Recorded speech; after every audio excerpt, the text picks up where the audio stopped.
ಇವತ್ತು ನಾವು ಜಿಲ್ಲಾಧಿಕಾರಿಗಳ ಕಚೇರಿ ಮುಂದೆ ಉಡುಪಿಯ ಪ್ರಜಾಪ್ರಭುತ್ವವಾದಿಗಳು ಪ್ರತಿಭಟನೆಯನ್ನ ಮಾಡ್ತಾ ಇದ್ದೇವೆ. ಸರಿಯಾದ ಸಮಯಕ್ಕೆ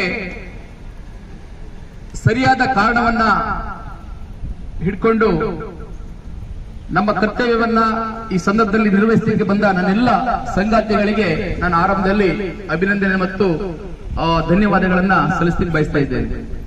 ಹಿರಿಯರಾದ ಪಣಿರಾಜ್ ಸರ್ ಮತ್ತೆ ಬಾಲಕೃಷ್ಣ ಶೆಟ್ಟರು ಮತ್ತೆ ಫಾದರ್ ವಿಲಿಯಂ ಮಾರ್ಟಿಸ್ ಅವರು ಈ ವಿಚಾರಗಳ ಬಗ್ಗೆ ಬಹಳಷ್ಟು ವಿಸ್ತೃತವಾಗಿ ಮಾತಾಡಿದ್ದಾರೆ. ಬಹುಶಃ ಪಣಿರಾಜ್ ಎರಡೇ ಸರ್ತಿ ಮಾತಾಡಿದ ಮೇಲೆ ಮತ್ತಿನ್ನೇನು ಇದರಲ್ಲಿ ಮಾತಾಡಲಿಕ್ಕೆ ಉಳಿಲಿಲ್ಲ ಅಂತ ಹೇಳಿ ನಾನು ಭಾವಿಸಿಕೊಳ್ತೇನೆ. ಆದ್ರೂ ಈ ಸಂದರ್ಭದಲ್ಲಿ ನಾವು ಯಾಕೆ ಇಲ್ಲಿ ಒಟ್ಟಾಗಿದ್ದೇವೆ, ನಾವು ಯಾಕೆ ಪ್ರತಿಭಟಿಸಬೇಕು, ರಾಜ್ಯಪಾಲರ ನಡೆಯನ್ನ ನಮ್ಮಂತ ಅನೇಕ ಮನಸ್ಸುಗಳು ಪ್ರಜಾಪ್ರಭುತ್ವವನ್ನ ಸಂವಿಧಾನವನ್ನ ಪ್ರೀತಿಸುವ ಮನಸ್ಸುಗಳು ಕರ್ನಾಟಕ ರಾಜ್ಯದ ಮಾತ್ರ ಅಲ್ಲ ಇಡೀ ದೇಶದ ಮೂಲೆ ಮೂಲೆಯಲ್ಲಿ ಇವತ್ತು ಯಾಕೆ ವಿರೋಧಿಸುತ್ತಾರೆ ಅನ್ನೋದನ್ನು ಕೂಡ ನಾವು ಅರ್ಥ ಮಾಡಿಕೊಂಡು ಸಭ್ಯ ನಾಗರಿಕ ಬಂಧುಗಳಿಗೆ ಅದನ್ನ ತಿಳಿಸುವ ಕೆಲಸವನ್ನ ನಾವು ಖಂಡಿತವಾಗಿ ಮಾಡಬೇಕು. ಆ ಕೆಲಸವನ್ನ ಇವತ್ತು ಸಹಬಾಳ್ವೆಯ ಉಡುಪಿ ಬಹಳ ಯಶಸ್ವಿಯಾಗಿ ಮಾಡ್ತಾ ಇದೆ ಅಂತ ಹೇಳಿ ನಾನು ಭಾವಿಸಿಕೊಳ್ತೇನೆ. ನಮಗೆ ಆತಂಕ ಆಗೋದು ಯಾವಾಗ ಅಂತ ಹೇಳಿದ್ರೆ, ಎಲ್ಲಿ ಸಂವಿಧಾನದ ಆಶಯಗಳಿಗೆ ಕೊಡಲಿ ಏಟು ಬೀಳ್ತದೆ ಅಲ್ಲಿ ನಮಗೆ ಆತಂಕ ಆಗ್ತದೆ. ಎಲ್ಲಿ ಪ್ರಜಾಪ್ರಭುತ್ವದ ಮೌಲ್ಯಗಳನ್ನ ಸಾಂವಿಧಾನಿಕ ಆಶಯವನ್ನ ಗಾಳಿಗೆ ತೂರಿ ರಾಜಕೀಯ ಉದ್ದೇಶಕ್ಕೋಸ್ಕರ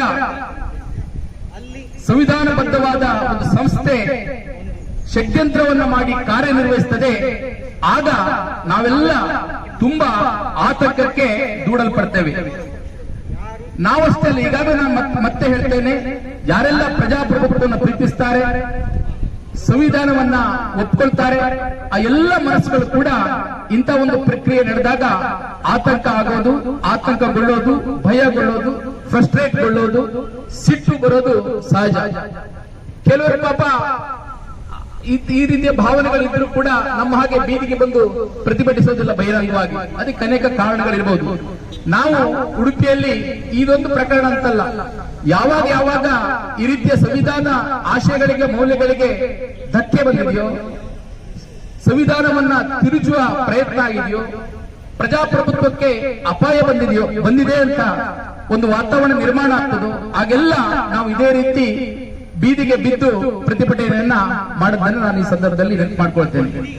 ಬಹುಶಃ ನಮ್ಮ ಹಿರಿಯರೆಲ್ಲ ಮಾತಾಡಿದ್ರು, ಅವ್ರಿಗಿಂತ ನಾನು ಸ್ವಲ್ಪ ಭಿನ್ನವಾಗಿ ಮಾತಾಡ್ತೇನೆ, ಸ್ವಲ್ಪ ಭಿನ್ನವಾಗಿ ಯೋಚನೆ ಮಾಡ್ತೇನೆ.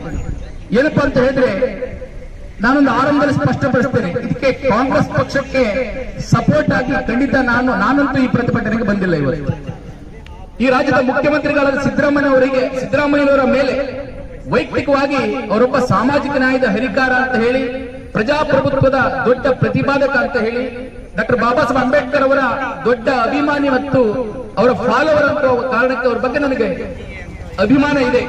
ಆದ್ರೆ ಸಿದ್ದರಾಮಯ್ಯನವರು ಮುಖ್ಯಮಂತ್ರಿ ಆಗಿರಲಿ ಅಥವಾ ಅವ್ರ ವೈಯಕ್ತಿಕ ಜೀವನದಲ್ಲಿ ಕೂಡ ಅವರು ಸಂವಿಧಾನ ವಿರೋಧಿ ಕೆಲಸವನ್ನ ಮಾಡಿದರೆ, ಅವರು ತಪ್ಪುಗಳನ್ನ ಮಾಡಿದರೆ ಖಂಡಿತ ಅದನ್ನು ಕೂಡ ನಾವು ವಿರೋಧಿಸುವ ಕೆಲಸವನ್ನ ನಾನಂತೂ ಖಂಡಿತ ಮಾಡ್ತೇನೆ ಅನ್ನೋದನ್ನು ಈ ಸಂದರ್ಭದಲ್ಲಿ ಸ್ಪಷ್ಟಪಡಿಸ್ತೇನೆ.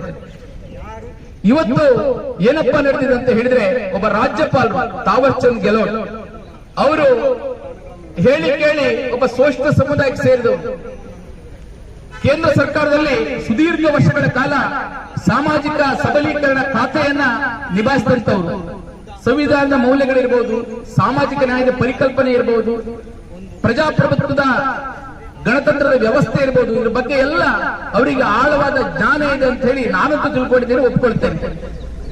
ಬಹುಶಃ ಅವರಿಗೆ ಪರೋಕ್ಷವಾಗಿ ನಮ್ಮ ಸಿದ್ದರಾಮಯ್ಯನವರ ನಡೆ ಮೇಲೆ, ಸಾಮಾಜಿಕ ನ್ಯಾಯದ ಮೇಲೆ, ಸಾಮಾಜಿಕ ನ್ಯಾಯದ ಕುರಿತಾಗಿ, ಡಾಕ್ಟರ್ ಬಾಬಾ ಸಾಹೇಬ್ ಅಂಬೇಡ್ಕರ್ ಅವರ ಕುರಿತಾಗಿ ಸಿದ್ದರಾಮಯ್ಯರಿಗೆ ಇರುವ ಕಮಿಟ್ಮೆಂಟ್ ನೋಡಿ ಬಹುಶಃ ತಾವರ್ ಚಂದ್ ಗೆಹ್ಲೋಟ್ ಕೂಡ ಒಳಗೊಳಗೆ ಖುಷಿಯಾದ ಸಂದರ್ಭ ಕೂಡ ಇರಬಹುದು ವೈಯಕ್ತಿಕವಾಗಿ ಅಂತ ಹೇಳಿ ಕೂಡ ನಾನು ಈ ಸಂದರ್ಭದಲ್ಲಿ ಭಾವಿಸಿಕೊಳ್ತೇನೆ.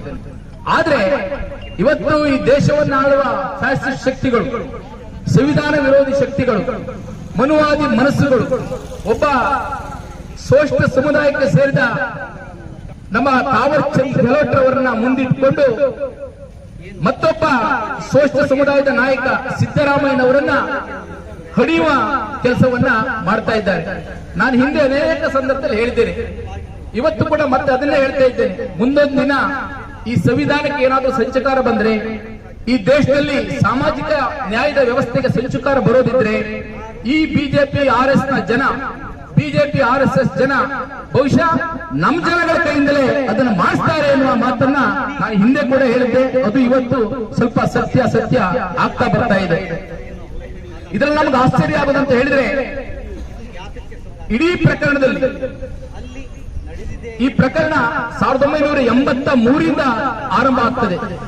ಕೆಸರೆ ಗ್ರಾಮದ 3 ಎಕರೆ 16 ಗುಂಟೆ ಜಾಗದ ಅದು ಖರೀದಿ, ದಾನಪತ್ರ, ಅದು ಭೂ ಪರಿವರ್ತನೆ, ಡಿನೋಟಿಫಿಕೇಶನ್, ನಂತರ ಅದನ್ನ ವಾಪಸ್ಸು ಕೇಳೋದು, ಅದಕ್ಕೆ ವಿಜಯನಗರದಲ್ಲಿ ಬಂದು ನಿವೇಶನ ಕೊಡೋದು, ಈ ರೀತಿ ಪ್ರಕ್ರಿಯೆಗಳು ನನ್ನಂತ ಸಾಮಾನ್ಯ ಜನರಿಗೆ, ನಾನೊಬ್ಬ ನ್ಯಾಯವಾದಿಯಾಗಿ ನನ್ನಂತ ಒಬ್ಬ ಕೆಳಹಂತದ ನ್ಯಾಯಾಲಯದಲ್ಲಿ ಕೆಲಸ ಮಾಡುವ ವಕೀಲರಿಗೆ ಕೂಡ ಇದು ಸ್ಪಷ್ಟ ಅರ್ಥ ಆಗ್ತದೆ ಇದರಲ್ಲಿ ಏನಿದೆ ಅಂತ ಹೇಳಿ. ಅಂತದ್ದೇನು ನನಗೇನು ಕಾಣೋದಿಲ್ಲ ಇದರಲ್ಲಿ. ಈಗ ಏನು ಅದರಲ್ಲಿ ಲ್ಯಾಂಡ್ ಡಾಕ್ಯುಮೆಂಟ್ಸ್ ಸಂಬಂಧಪಟ್ಟಂತೆ, ಅದರ ಪರಭಾರಕ್ಕೆ ಸಂಬಂಧಪಟ್ಟಂತೆ ಏನಾದರೂ ಅಪರಾಧ ಕಾನೂನಿನ ಉಲ್ಲಂಘನೆ ಆಗಿದ್ರೂ ಕೂಡ ಅದು ಶ್ರೀಮತಿ ಸಿದ್ದರಾಮಯ್ಯನವರ ಹೆಸರಿಗೆ ಈ 3 ಎಕರೆ 16 ಗುಂಟೆ ಜಾಗ ಸೆಟ್ಲ್ಮೆಂಟ್, ಗಿಫ್ಟ್ ಸೆಟ್ಲ್ಮೆಂಟ್ ಡೀಡ್ ಮೂಲಕ ವರ್ಗಾವಣೆ ಹೊತ್ತಿಗೆ ಏನಾಗ್ತದೆ ಅದರ ಹಿಂದಿನ ಪ್ರಕ್ರಿಯೆಗಳು. ಪಾರ್ವತಿ ಸಿದ್ದರಾಮಯ್ಯನವರ ಹೆಸರಿಗೆ ಈ 3 ಎಕರೆ 16 ಗುಂಟೆ ಜಾಗ ಏನು ಗಿಫ್ಟ್ ಡೀಡ್ ಆಗ್ತದೆ ಅವರ ಅಣ್ಣನಿಂದ, ಅದರ ಹಿಂದಿನ ಎಲ್ಲ ವಿವರಣೆಗಳು ಬಹುಶಃ ಕಾನೂನಿನ ತೊಡಕು ಇರಬಹುದು ಇಲ್ವೋ ನಮ್ಗೆ ಗೊತ್ತಿಲ್ಲ. ಅದ್ರ ಬಗ್ಗೆ ತನಿಖೆ ಆಗಲಿ, ಅದಕ್ಕೆ ನಾವು ಸ್ವಾಗತ ಮಾಡ್ತೇವೆ. ಆದ್ರೆ ಸಿದ್ದರಾಮಯ್ಯನವರ ಹೆಂಡತಿಗೆ ಆ 3 ಎಕರೆ 16 ಗುಂಟೆ ಜಾಗ ಬಂದ್ಮೇಲೆ ಆಯಮ್ಮ ಅದನ್ನೇ 10 ವರ್ಷ ಹಾಗೆ ಬಿಟ್ಟು ತನ್ನ ಗಂಡ ಈ ರಾಜ್ಯದ ಮುಖ್ಯಮಂತ್ರಿ ಆದರು, ಈ ರಾಜ್ಯದಲ್ಲಿ ವಿರೋಧ ಪಕ್ಷದ ನಾಯಕರಾದರು. ಆ ಸಂದರ್ಭದಲ್ಲಿ ಕೂಡ ಅದಕ್ಕೆ ಬದಲಿ ನಿವೇಶನ ಕೊಡಿ ಅಂತ ಹೇಳಿ ಎಲ್ಲೂ ಕೂಡ ಗಟ್ಟಿ ಧ್ವನಿಯಲ್ಲಿ ಅವರು ಕೇಳಿರಲಿಲ್ಲ. ಬೇರೆಯವರು ಕೇಳಿದ ಹಾಗೆ ಒಂದು ಅರ್ಜಿಯನ್ನ ಹಾಕೊಂಡಿದ್ರು ಮೂಡಕ್ಕೆ. ಈ ಬಿಜೆಪಿ ಸರ್ಕಾರ ಇದ್ದಾಗ ಅವರಿಗೆ ನಿಯಮಾನುಸಾರ ಅವರಿಗೆ 50-50 3 ಎಕರೆ 16 ಗುಂಟೆ ಅರ್ಧದಷ್ಟು ವಿಸ್ತೀರ್ಣವನ್ನು ಅವರಿಗೆ ಕೊಡಬೇಕಿತ್ತು. ಇಲ್ಲ, ಅದರಲ್ಲೂ ಕೂಡ 33% ಮಾತ್ರ ಅವರಿಗೆ ನಿವೇಶನವನ್ನು ಕೊಟ್ಟಿದ್ದಾರೆ. ಅದು ಸಿದ್ದರಾಮಯ್ಯನವರ ಹೆಂಡತಿ ಪಾರ್ವತಿ ಸಿದ್ದರಾಮಯ್ಯ ಕೊಟ್ಟದ್ದು. ಮೊನ್ನೆ ಸನ್ಮಾನ್ಯ ನ್ಯಾಯಾಧೀಶ ಹೈಕೋರ್ಟ್ ನಲ್ಲಿ ಇದರ ಬಗ್ಗೆ ವಾದ ಆಗುವ ಕೂಡ ಕೇಳಿದ್ರು. ಇದರಲ್ಲಿ ಸಿದ್ದರಾಮಯ್ಯನವರ ಹಸ್ತಕ್ಷೇಪ, ಅವರ ಒಂದು ಪ್ರಭಾವ ಇದರಲ್ಲಿ ಏನಿದೆ ಅನ್ನೋ ಪ್ರಶ್ನೆಯನ್ನ ಫಸ್ಟ್ಗೆ ಕೇಳಿದ್ರು. ನಾನು ಅದನ್ನ ಲೈವ್ ಆಗಿ ನೋಡ್ತಾ ಇದ್ದೆ. ಹಾಗಾಗಿ